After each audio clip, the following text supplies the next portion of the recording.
Hello guys, magandang umaga po. Welcome po muli sa aking munting channel. Tayo po ngayon ay magluluto ng paksiw na tambakol. Pero bago po muna yan, intro po muna tayo.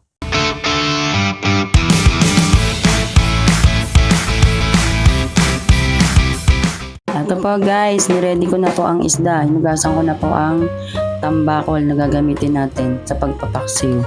Ito po ang gagamitin nating sangkap. Titimpla na po natin siya.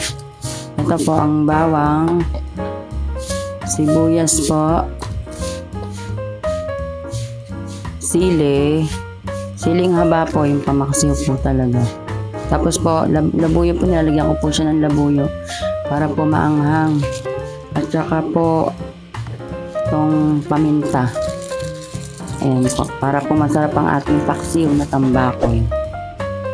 Lagyan po muna natin siya ng konting asin at pampalasa po.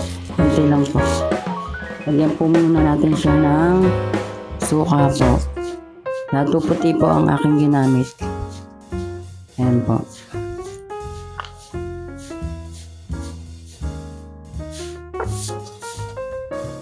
Ayan po. Halu-haluin ko lang po saglit. Haluin ko lang po yung yung mga sangkap at ready na po siyang lutuin.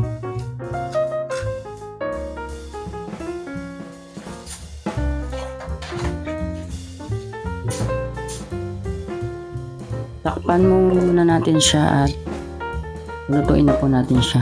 Po, moderate lang po yung apoy natin at babalikan po muna natin siya.